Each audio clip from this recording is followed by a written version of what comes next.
Bom, pessoal, retornando então, nós paramos a nossa última aula na parte sobre a circulação venosa, né? Agora nós entraremos no assunto da microcirculação. O que é essa microcirculação, pessoal? A microcirculação é a troca de nutrientes que eu falei, de oxigênio, que ocorre entre o capilar sanguíneo e entre os tecidos, né? Mas há toda uma estrutura ali presente que nós vamos compreendê-la agora, tá bom? Que estrutura é essa? Só confirmar se eu coloquei. Ah, tá. Tá aqui a respeito dos vasos linfáticos, beleza. Que estrutura é essa, pessoal, que está presente? Como vocês podem ver, pessoal, aqui eu desenhei para vocês, aqui eu trouxe a imagem para vocês de um vaso sanguíneo, né, de um capilar sanguíneo, melhor dizendo. Vamos lembrar? Artéria, arteríola, meta-arteríola, esfíncter pré-capilar, capilar. É um tanto de ramificaçãozinha, correto? São os menores vasos sanguíneos. Então, aqui é o desenho de um capilar, né? Esse capilar, ele é formado, como eu falei por vocês, por endotélio e membrana basal, né? Nesse endotélio do capilar, nós teremos poros. Nessa parte a gente vai voltar. Primeiro eu quero que vocês compreendam a estrutura da microcirculação. Aqui a gente está tendo o capilar e aqui, pessoal, nós teremos células sanguíneas. Então, tudo isso aqui, olha, todo esse conjunto é o tecido. Dentro desse tecido passa um capilar e desse capilar sairão moléculas para o tecido, certo? Então, todo tecido ele é formado por células e por uma parte líquida. E é para essa parte líquida que esse fluido inicialmente vai e da parte líquida, o líquido entra para o interior da célula. Vocês entenderam? Então vamos recapitular. Você tem um tecido aqui. Dentro desse tecido está passando um capilar. Do capilar sairão substâncias. Essas substâncias primeiro irão ficar aqui, na parte líquida. Após isso, há uma série de células no tecido. Parte dessas substâncias entram para dentro das células e a outra parte dessas substâncias que foram filtradas aqui serão destinadas para a formação da chamada linfa, que aí nós já entramos na parte do sistema linfático que nós vamos falar mais à frente, mas a título de curiosidade, o sistema linfático ele drena esse excesso de líquido que fica aqui nesse espaço. Qual é o nome desse espaço? Esse espaço aqui, que é a parte líquida, é chamado de interstício, né?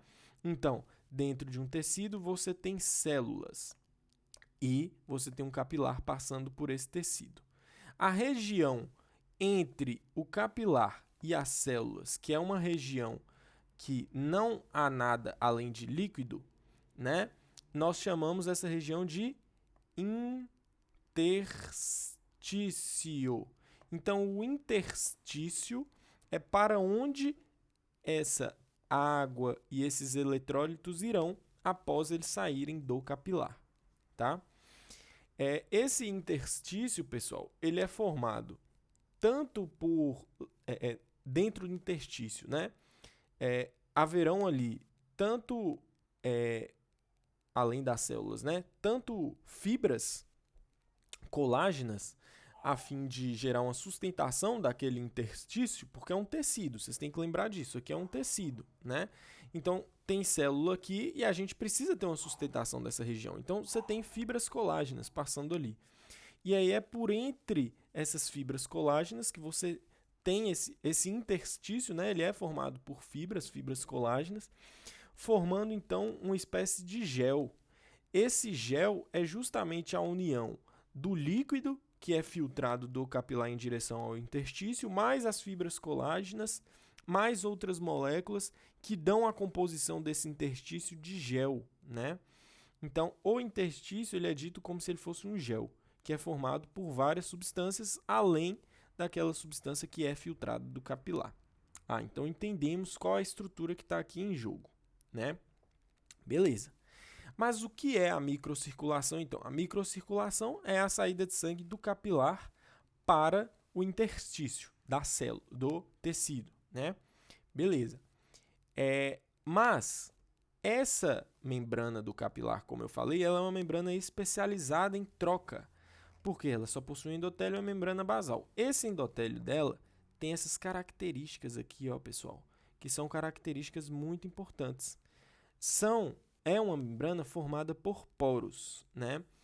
O que é um poro?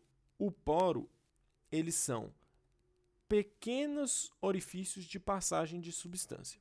Quais são os três tipos de poros existentes no endotélio? Você tem a fenda intercelular, as cavéolas, também chamadas de vesículas plasmáticas ou plasmalêmicas, e o canal vesicular. Vou explicar cada uma delas. A fenda intercelular nada mais é do que uma fenda entre duas células endoteliais. Então, aqui você tem uma célula endotelial, aqui você tem outra célula endotelial. Ao invés dessas células estarem extremamente juntas, o capilar ele foi formado de forma que elas ficassem ligeiramente separadas na proporção de nanômetros. Essa fenda varia de 4 a 7 nanômetros. E aí, graças a essa fenda intercelular que existe, esse espaço aqui é suficiente para que ocorra a passagem de água e alguns eletrólitos do interior do capilar para o interstício, que eu falei para vocês, né? Interstício, beleza? Que é o espaço intersticial, né? Beleza. Além disso, há também as cavéolas ou vesículas plasmáticas. Esses já são poros, já são, né, fenestrações que estarão relacionados com o transporte de substâncias maiores através de uma evaginação, englobamento. A substância maior encosta aqui, ó, na vesícula, então essa substância maior é englobada e aí ela é transportada para o espaço intersticial, beleza? Como, por exemplo, proteínas, seria o meio de transporte das proteínas. E há também o canal vesicular. O canal vesicular ele é formado quando uma vesícula ela coalesce e aí, ao ela coalescer, ela abre um canal entre a célula endotelial, beleza? Então, é como se fosse a vesícula que está aqui, ó, essa vesículazinha, ela vai crescendo, crescendo, crescendo, até chegar nas duas membranas e aí ela coalesce, abrindo um orifício em cada uma de suas extremidades, formando um canal vesicular, beleza? Também para transporte de substâncias maiores. Então, esses são os poros presentes na membrana capilar, né? Esses poros, eles são formados tanto pela caveolina com a união com o colesterol. Lembrando que isso aqui é uma membrana lipoproteica, né? Quando a gente lembra de biologia, né, do ensino médio, a gente lembra que toda membrana celular ela tem o lado anfifílico e anfipático, né? A região que tem filia por água e a região que repele água. Como vocês sabem, a região interna dela aqui, ela é toda formada por fósforo, né? E a região externa por lipídio. Então, ela é uma membrana celular de duas cabeças, de lipídio e de fósforo. Isso aí a gente lembra da biologia. E aí, pessoal, no interior dessa membrana, há também moléculas de caveolina, bem como moléculas de colesterol. E ao colesterol se ligar com a caveolina, formam-se as chamadas cavéolas, que são um dos poros presentes na membrana endotelial. Isso aí é só a título de curiosidade para vocês, tá bom? Mas o que vocês precisam saber é, a membrana endotelial possui poros. O principal poro presente aí são as fendas intercelulares, além das cavéolas. E as cavéolas são formadas através da junção da caveolina com colesterol. Fechou? Beleza. A partir disso, nós podemos entrar, então, de como ocorre essa microcirculação. Isso porque eu entendi a estrutura. Você tem capilares que têm essa formação de poros. Esses poros vão permitir que o líquido do plasma flua através do capilar para o tecido. O tecido tem células e tem também o líquido intersticial, o espaço intersticial. Então, ao esse líquido migrar do capilar para o espaço intersticial, é formado o líquido intersticial, que ele tem um aspecto de gel. Beleza. Mas quais são as forças, Enzo, relacionadas a essa transmissão? É aí que a gente entra nas forças de Starling, pessoal. Não confundam. A gente tem o mecanismo de Franklin-Starling, que é o mecanismo do coração, e a gente tem as forças de Starling. As forças de Starling estão relacionadas ao processo de formação do líquido intersticial, tá? Quais forças são essas? São 4 forças principais, pessoal. Nós teremos aqui a pressão capilar, né? Antes disso, essas forças elas estão relacionadas então com a formação do líquido intersticial, estão relacionadas, portanto, com o processo de filtração, isto é, a passagem de sangue do capilar para o espaço intersticial, né? Então, essa força ela é subdividida em uma força gerada pela água, né, pelo sangue, e uma força gerada pelas proteínas presentes tanto no sangue quanto no espaço intersticial, beleza?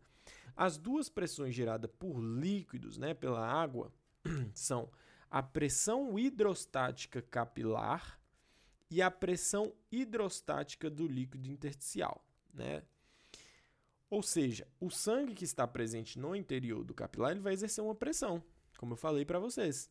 O volume sanguíneo que é ejetado em um dado vaso sanguíneo exerce pressão sobre esse vaso sanguíneo. No capilar não é diferente. Então, o sangue que passa por esse capilar exerce uma pressão. Essa pressão é chamada de pressão capilar ou pressão hidrostática capilar. E o líquido intersticial, por sua vez, ele também tem uma pressão de líquido, né? Já que se tem volume de líquido aqui no espaço intersticial, né? Isso aqui é um tecido, né? E aqui nós temos células e aqui a gente tem o espaço intersticial. Se nesse espaço intersticial eu tenho líquido, se eu tenho líquido, eu tenho pressão hidrostática também. Então, o líquido intersticial tem a sua pressão.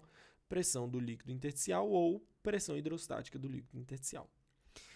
Aí, além disso, dentro do plasma a gente sabe que existem proteínas. São essas proteínas que farão com que ocorra uma outra pressão, chamada de pressão coloidosmótica do plasma, né? Ou pressão coloidosmótica do líquido intersticial e pressão coloidosmótica do líquido intersticial. A pressão coloidosmótica do plasma é formada, é criada, surge a partir das proteínas circulantes dentro do capilar. Então, dentro do capilar você tem uma série de proteínas. Essas proteínas forçam a entrada de água do espaço intersticial para o interior do capilar e essa força que é gerada aqui é chamada de pressão coloidosmótica. Porque lembra, o que é a osmose? A osmose é a passagem de água de uma região menos concentrada para uma região mais concentrada. Se eu digo para você que no interior do capilar você tem proteínas, né?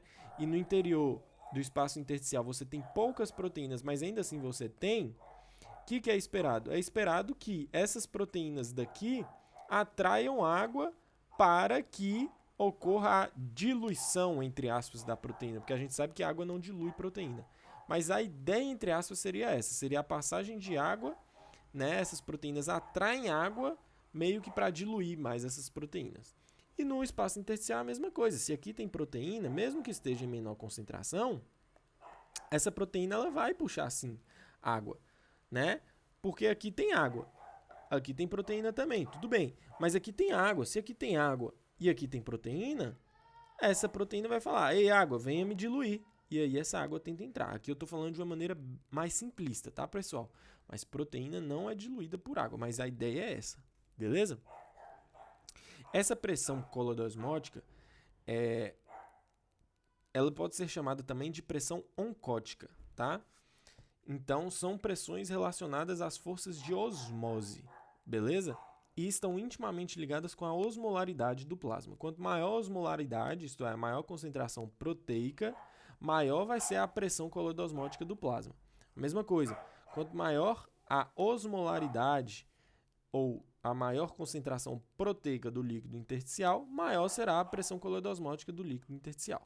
Então, revisando, a pressão hidrostática capilar ela é gerada pelo sangue no interior do capilar, que tenta sair do capilar.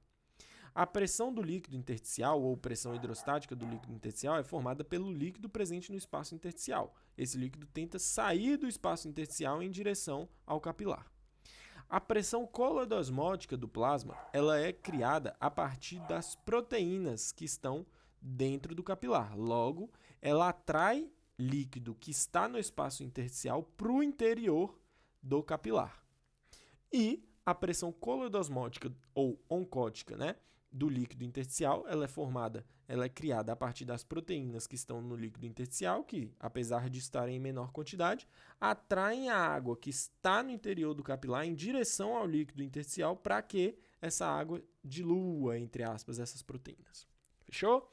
Essas são as forças de Starling existentes na microcirculação, certo? Beleza. E aí, pessoal, como que ocorre esse processo de difusão? Porque, beleza, você falou que tem esse tanto de força, mas por que essa força gera a saída de sangue? Por que essas forças não geram a entrada de sangue para o capilar? Porque da mesma forma que sai sangue, poderia entrar. Concordo com vocês. E é aí que nós temos que entrar no consenso, é aí que nós temos que compreender que existe um balanceamento dessas forças a depender da extremidade que nós estamos falando. Na extremidade arterial do capilar, esse capilar aqui ele foi dividido em região vermelhinha e região azulzinha. Vermelho significa sangue arterial, oxigenado. Azul, sangue venoso, desoxigenado. Ou seja, essa é a extremidade arterial, essa é a extremidade venosa. Na extremidade arterial, espera-se que a pressão do sangue seja maior do que na extremidade venosa. Vocês não concordam comigo? Se a gente pegar o gráfico, né? Lá de cima a gente percebe isso. Vou voltar nele para que não fique nenhuma dúvida. Ó. Cadê o bendito? Aqui. O gráfico mostra isso para nós, ó. Extremidade arterial do capilar, extremidade venosa, início e fim do capilar, né? Olha o que ocorre com a pressão. Houve uma queda. Isso significa que na extremidade arterial do capilar, a pressão ela é maior do que na extremidade venosa, né? Show de bola? Show de bola, porque esse é um gráfico de pressão, né, em relação ao vaso sanguíneo que você está falando. Olha lá, mais uma vez, extremidade arterial, extremidade venosa. Olha o que ocorre com a pressão? Cai, né, na medida que você vai percorrendo o trajeto natural da circulação. Beleza. Então, pessoal, se a gente sabe que a pressão na extremidade arterial é maior do que a pressão na extremidade venosa, pressão esta exercida pelo sangue, você espera o quê? Que na extremidade arterial ocorra saída de sangue e na extremidade venosa ocorra reabsorção. Isso mesmo. É algo intuitivo da gente pensar. Mas por que isso ocorre e dessa forma, né? É aí que entra as pressões mais específicas que eu trouxe aqui para vocês em forma de fotos do nosso queridíssimo Guyton, né? Aqui, ó, trouxe o meu gaitinho. Isso aqui é a minha letra, eu corrigindo o Guyton. Olha só o nível de autoestima do garoto, né? Eu risquei e falei, não é isso que você quer dizer não, Guyton. Você quis dizer fora. Brincadeiras à parte, pessoal. Mas aí, eu preciso que nesse momento vocês compreendam as forças que estão aqui presentes. Vamos por partes? Vamos por partes. Na extremidade arterial, eu já afirmei para vocês que a pressão exercida pelo sangue ela é maior que na extremidade venosa. É isso que, inclusive, permite que ocorra um fluxo de sangue aqui. Porque, lembra, o fluxo de sangue ele é igual à diferença de pressão sobre a resistência. Se não houver diferença de pressão entre duas extremidades, se não houver gradiente de pressão, não ocorre fluxo. Então, é justamente essa diferença de pressão que promove a passagem de sangue. Beleza. Mas quais são essas pressões, isso? Eu vou trabalhar com vocês as pressões do Guyton, tá? Que são essas aqui. Aqui é uma outra imagem, que é uma imagem do Silverton, se eu não me engano, que eu tirei. Mas de toda forma, eu vou voltar nessa imagem aqui depois para que a gente discuta ela, mas antes disso eu vou trabalhar detalhadamente cada parte, tá? Que vai ser mais fácil de vocês compreenderem. Então vamos lá. Na extremidade arterial, ó lá. Aqui, ó, análise das forças que provocam a filtração na extremidade arterial do capilar. Então o Guyton já afirmou para nós que na extremidade arterial ocorre filtração. Beleza? Quais são essas forças? Veja, a pressão capilar, ó, aqui, ó, pressão capilar ou pressão hidrostática capilar na extremidade arterial é de 30. Vamos escrevendo, para que vocês compreendam o que está ocorrendo. Eu vou colocar a filtração de vermelho mesmo e a reabsorção de azul, tá? Mas vamos por partes. Então, vamos lá. A pressão capilar aqui na extremidade arterial, ela é de 30. A pressão negativa do líquido livre intersticial, o que é, Enzo? Essa pressão negativa do líquido intersticial. É o seguinte, pessoal, o que o Guyton fala para nós? Na formação do líquido intersticial, o que eu falei para vocês? O espaço intersticial recebe líquido advindo do capilar, forma um líquido intersticial. Mas o Guyton diz que 1/10 do líquido que é filtrado dos capilares permanece no espaço intersticial. Os outros 9/10 é reabsorvido pelo próprio capilar na extremidade venosa. Beleza, Enzo, mas o que acontece com esse 1/10 de líquido que fica no espaço intersticial? Esse 1/10 de líquido que fica no espaço intersticial, pessoal, ele vai em direção ao sistema linfático, que a gente vai falar dele um pouco mais para frente. É o sistema linfático que vai reabsorver esse líquido do espaço intersticial para que esse líquido seja devolvido para a circulação sistêmica.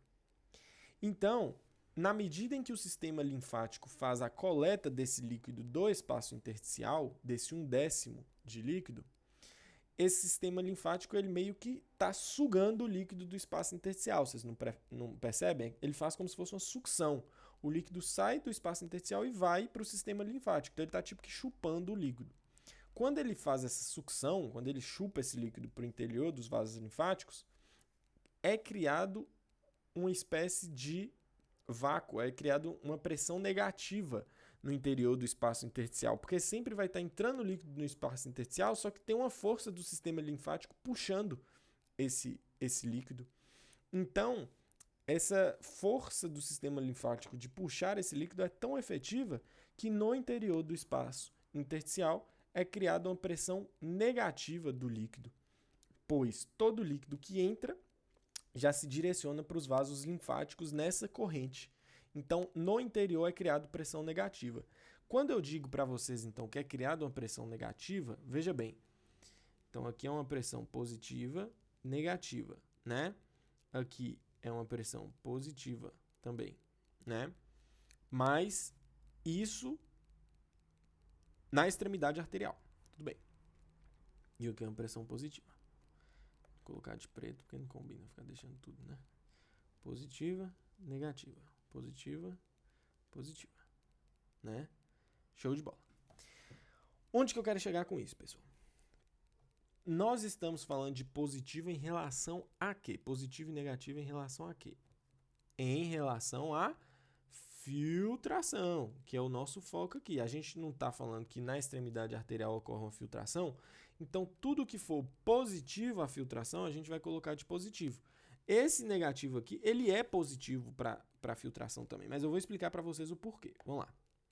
Então, você tem uma força de 30 milímetros de mercúrio que está exercendo uma pressão para a saída de sangue. Essa é a pressão capilar, a pressão hidrostática capilar, de 30, né? De 30. A pressão do líquido intersticial, como eu falei para vocês, é uma pressão negativa. Então, ela é uma pressão de 3 negativo. O que ela faz? Ó, menos 3. Essa pressão vai empurrar líquido para fora? Se ela é negativa, ela vai chupar o líquido do capilar para o interior do espaço intersticial. Entenderam? Porque que ela é a favor da filtração e por isso que ela está aqui como força que tende a mover o líquido para fora, porque por ela ser uma força negativa, ela também ela suga a pressão ou o líquido do interior do capilar para o espaço intersticial. Fechou? Qual outra força que também é importante para movimentar esse líquido para fora do capilar? É a força coloidosmótica. Opa, não era isso que eu queria, não. Força coloidosmótica do líquido intersticial. Que força é essa? Essa aqui, ó. É uma força de mais 8. Certo? Se ela é uma força de mais 8, pessoal, qual que é o movimento padrão? É isso que eu não falei com vocês. Ó, vamos recapitular? A pressão hidrostática é uma pressão causada por um líquido que tenta sair de um lugar e ir para outro. Então, o movimento esperado de uma pressão hidrostática capilar é a saída do líquido do capilar para o espaço intersticial. E o movimento esperado da pressão hidrostática do líquido intersticial é a saída do líquido do espaço intersticial para a entrada no capilar.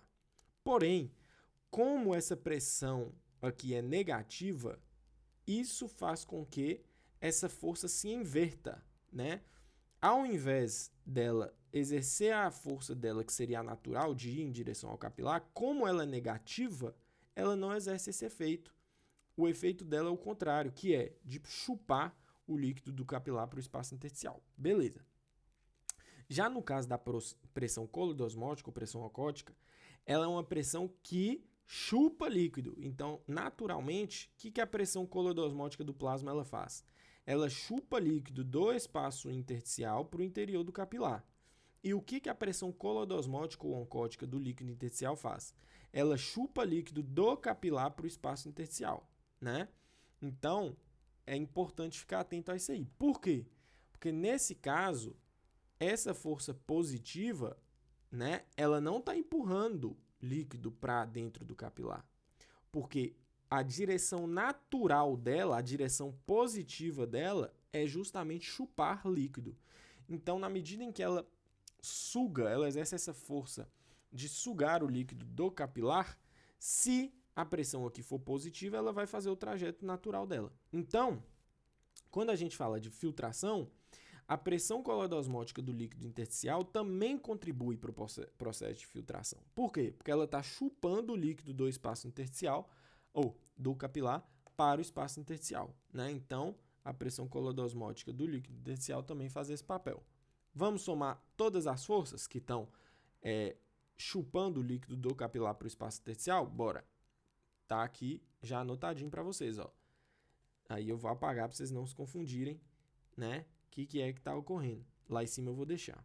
Ó, 30 milímetros de mercúrio, mais 3 milímetros de mercúrio, mais 8, dá um total de 41 milímetros de mercúrio de força que está chupando o líquido do capilar para o espaço intersticial. Ô Enzo, mas você não falou que essa pressão aqui é de menos 3? Por que você não subtrai? Não subtrai, pessoal, porque vocês têm que compreender a função que ela está exercendo.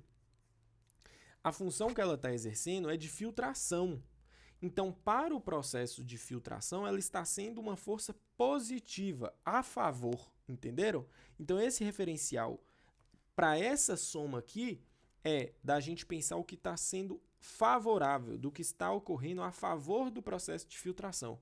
Então, mesmo que ela seja uma pressão negativa, essa pressão negativa cria uma pressão que chupa líquido de mais 3 para o processo de filtração, entenderam? Aqui existe uma pressão de menos 3, mas essa pressão de menos 3 inverte a força de pressão do líquido intersticial de tal forma que ao invés dela mandar líquido para fora, ela chupa líquido para dentro do espaço intersticial, favorecendo a filtração com o valor de mais 3. Por isso que ela vai ficar positiva para esse nosso cálculo. Então, tem uma força de 30 da pressão capilar favorável ao processo de filtração, tem uma força de mais 3 da pressão do líquido intersticial favorável ao processo de filtração e tem uma força de mais 8 favorável à filtração promovida pela pressão coloidosmótica do líquido intersticial. E qual das forças de Starling, nesse caso, vão estar contrárias? A força que vai estar contrária é justamente a pressão coloidosmótica do plasma, ou pressão oncótica do plasma, que é uma pressão de 28 milímetros de mercúrio, né? 28, ó. Vou colocar aqui de azul. 28. Essa pressão está fazendo o quê? Ela está puxando água do espaço intersticial para o interior do capilar. Com que força? Com força de 28 milímetros de mercúrio de pressão. Beleza? Então, ela é a única que se opõe ao processo de filtração na extremidade arterial. Beleza? Aí a gente vai e faz a operaçãozinha, ó. Se você tem 41, né, de força para fora do capilar, força total para fora do capilar, 41. Se você tem 41 de força que está empurrando o líquido para fora do capilar e você tem 28 da força total para dentro, que a única que está fazendo essa força para dentro é a pressão coloidosmótica do plasma, quando a gente subtrai essas duas forças, força para fora e força para dentro, né? Qual o coeficiente que dá? Dá 13, beleza? Então, quando a gente subtrai a força total para fora, a força que está tentando tirar o líquido de dentro do capilar e mandar para fora, menos a força que está tentando mandar líquido e eletrólitos e nutrientes para dentro do capilar, você está tendo um total de mais 13, né? Porque 41 menos 28 é igual a mais 13. Então, você tem na extremidade arterial uma pressão efetiva de mais 13 milímetros de mercúrio. Ó, vou até colocar aqui, ó. Força efetiva para fora de mais 13 milímetros de mercúrio.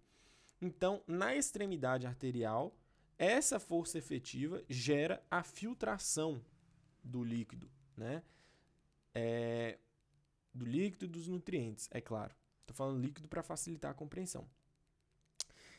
Beleza? Então, é por isso que na extremidade arterial você tem filtração. Vamos entender o que ocorre na extremidade venosa? Ó, na extremidade venosa, o que ocorre de diferente? Na extremidade venosa, pessoal, vou apagar aqui para vocês compreenderem. Na extremidade venosa, pessoal, olha só o que acontece.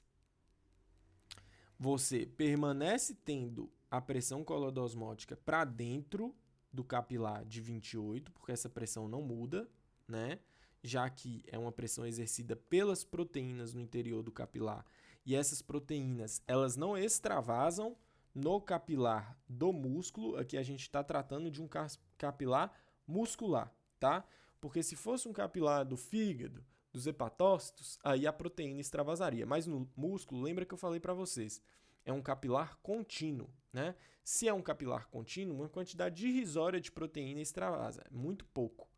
Então, tanto na extremidade arterial quanto na extremidade venosa, você tem uma mesma concentração de proteína. Por isso, a pressão coloidosmótica na extremidade venosa não muda. Então, você continua tendo 28 na extremidade venosa, chupando sangue para o interior do capilar. Beleza.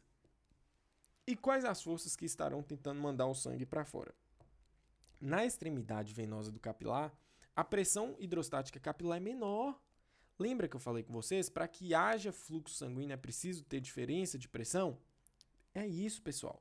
Se aqui a pressão eu falei para vocês era de 30, aqui a pressão tem que ser de 10 para que ocorra o fluxo, sanguíneo. E é isso que ocorre. Na extremidade venosa, a pressão hidrostática capilar, a pressão exercida pelo sangue, é bem menor, é uma pressão de 10. Olha lá. Aí a gente vem aqui na imagem e substitui. Ó. Eu tinha colocado aqui para vocês 30, né? Aí agora eu vou apagar aqui no gráfico e vou colocar aqui para vocês, que agora vocês têm uma pressão de... Opa, já ia colocando 30 de novo. Agora aqui nós temos uma pressão de 10. Beleza? Não é mais uma pressão de 30. Com isso, o que vai ocorrer, pessoal? Nesse capilar da gente, vai ocorrer que, ao invés de ocorrer filtração, você começa a ter reabsorção. Por quê? Ó, a pressão coloidosmótica do plasma se mantém, porque a concentração de proteína se mantém. Beleza. A pressão negativa do líquido livre intersticial se mantém. Aqui continua menos 3, né? A pressão hidrostática do líquido intersticial se mantém menos 3. Por quê? Porque porque a pressão no interior do espaço intersticial é de menos 3 por conta do vácuo criado, e isso se mantém. Então, na extremidade venosa, isso permanece ocorrendo. Logo, a pressão do líquido intersticial continua chupando com mais 3. Beleza. E a pressão coloidosmótica do líquido intersticial, que é essa aqui, se mantém 8. Por quê? Porque a concentração de proteínas no interior do espaço intersticial também se mantém na extremidade venosa a mesma, não altera. Beleza? A única força que altera na extremidade venosa é a pressão capilar. Beleza? A única força que altera é a pressão capilar. Ela sai de 30 milímetros de mercúrio favorável, a saída de líquido do capilar para o espaço intersticial, para um valor de 10. Ela reduz em 20 milímetros de mercúrio a força de saída. E aí, quando nós fazemos a somatória das forças, olha o que ocorre. A força que está puxando o sangue, o líquido para dentro. Qual que é?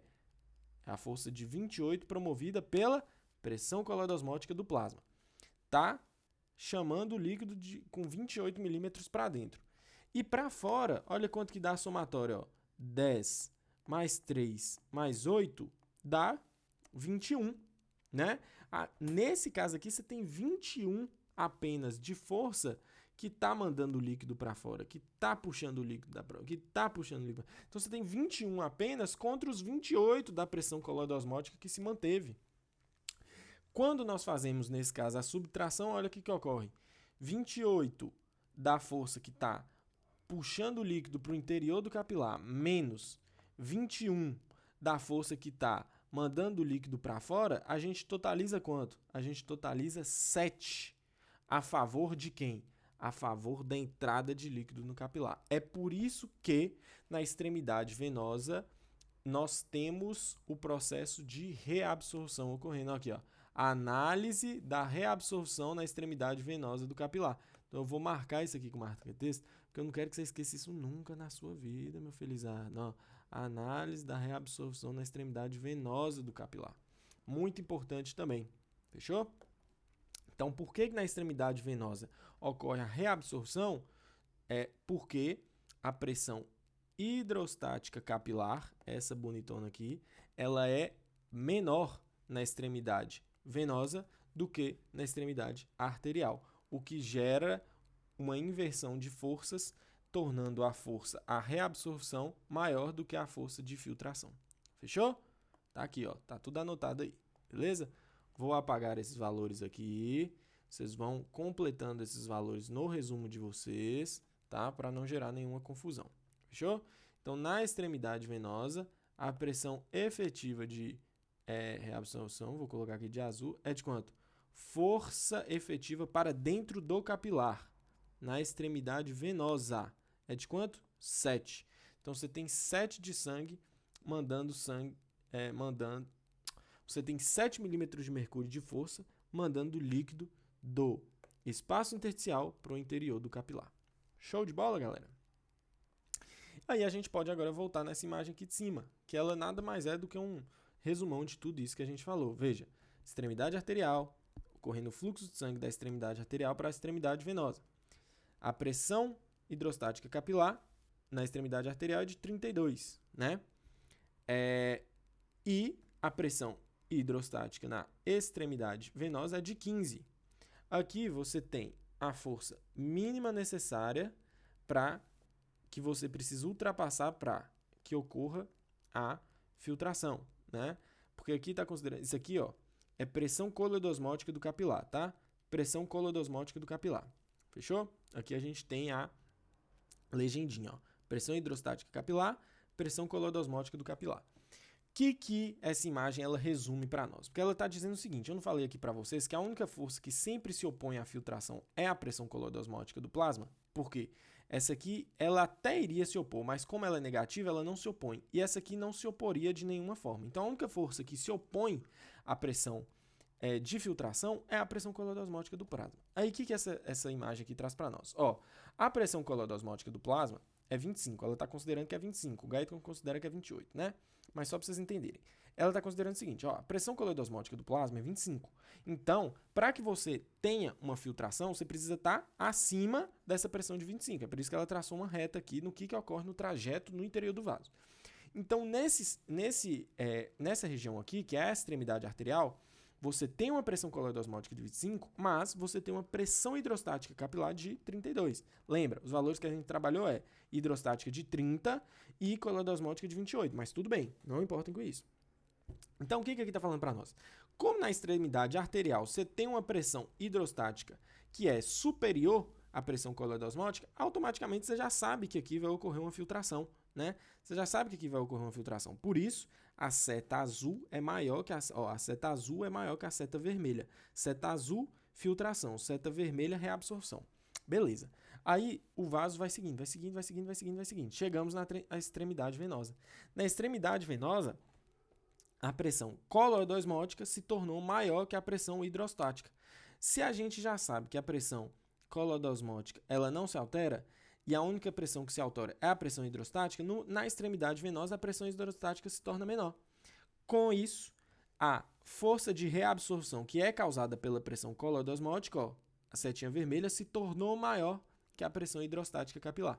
Com isso, na extremidade venosa ocorre reabsorção. Aqui, a legenda, pressão hidrostática capilar, força o líquido para fora do capilar. Pressão coloidosmótica das proteínas dentro do capilar empurra líquido para dentro do capilar. Então, por isso que na extremidade arterial você tem filtração e na extremidade venosa você tem reabsorção. Fechou? Filtração resultante, absorção resultante. Só para vocês entenderem. Fechou? Show de bola? Entendemos esse processo? Aí, pessoal, aqui é mais uma imagem que o Guyton trouxe. Eu trouxe aqui só a título de curiosidade para vocês. Eu vou falar bem brevemente, tá? O que o Guyton vai falar? Ernest Starling, que é o físico, né? O fisiologista que descobriu as forças de Starling. Deixa eu tomar um gole d'água aqui, porque eu falei demais. A armaria, quanto tempo que deu essa aula? Olha, 41 minutos. Só de microcirculação. Assunto, né, galera? Até eu me surpreendo. Às vezes eu programo aqui acreditando que a gente vai conseguir terminar a nossa aula em, por exemplo, um tema desse. Eu achei que eu ia dar em 20 minutos, mas são tantos detalhes e é tão gostoso explicar que a gente acaba, sabe, demorando um pouco mais. Mas é assim mesmo, viu? Físio é muito grande. Se vocês estão achando essa aula grande, vocês não sabem o tanto que eu demorei para estudar, para dar para vocês, viu? E para dar a aula para vocês, não é mesmo? Então vamos lá, galera. Voltando aqui no assunto, né, que é o que nos interessa. Equilíbrio de Starling para troca capilar. O que Ernest Starling ele percebeu? Ele percebeu que há uma pressão média, que se a gente calcular a pressão média entre a extremidade arterial e venosa do capilar, é possível encontrar uma pressão média. Essa pressão média é esse valor aqui, 17,3 milímetros de mercúrio. E aí, a partir desse cálculo da pressão média, ele calculou como que ficaria a somatória de todas as forças puxando o líquido para fora e das forças puxando o líquido para dentro no capilar, pensando na pressão média, né? E aí, o que ocorre? A gente já sabe. Qual a única força que puxa o líquido para dentro do capilar é a pressão coloidosmótica. Ela não altera. Ela é de 28, né? Força total para dentro, 28. E qual a força aqui que alterou nesse caso? É a pressão hidrostática capilar, né? Que é essa pressão aqui, pressão hidrostática capilar. É a única pressão que alterou. Por quê? A pressão do líquido intersticial, hidrostática do líquido intersticial não se altera e a pressão coloidosmótica do líquido intersticial não se altera. Fazendo essa somatória, o que ele percebeu? A resultante das forças que está puxando o líquido para dentro do capilar deu 28,3. E a resultante das forças que estão puxando... falei errado, perdão. A resultante das forças que está puxando o líquido para fora do capilar, para fora, deu... Vou até colocar isso aqui de caneta para ficar bem gravado. Resultante das forças para fora igual a 28,3 milímetros de mercúrio, levando em consideração a pressão capilar média, tá? E a resultante das forças que está puxando o líquido para dentro do capilar, né? resultante das forças que está puxando o líquido para dentro do capilar deu 28, que é justamente a pressão colodosmótica do capilar, né? Beleza. Se a gente pega 28,3 que está puxando para dentro, se a gente pega 28,3 que está puxando para fora do capilar o líquido e subtrai dos 28 que está puxando o líquido para dentro do capilar, a gente tem um valor de 0,3. Esse valor de 0,3, pessoal, é a chamada força efetiva para fora, né? É a pressão efetiva de filtração. Como assim, Enzo? Eu não falei para vocês que de 10 partes do sangue que é filtrada, 9 décimos, 10 partes de sangue filtrado. 9 décimos é reabsorvido na extremidade venosa. E 1 décimo fica no espaço intersticial, que eu digitei lá em cima, intersticial, e é drenada para o sistema linfático, que eu falei para vocês. Não falei isso? Se de 10 partes, 9 é reabsorvido na extremidade venosa, né? Venosa. E 1 décimo fica no espaço intersticial, essa pressão aqui, ó, efetiva de filtração de 0,3 que nós calculamos, é justamente a pressão efetiva que gera esse 1 décimo que fica no espaço intersticial, entendeu? Que é uma pressão puramente relacionada à quantidade de líquido que acaba ficando no espaço intersticial, entendeu?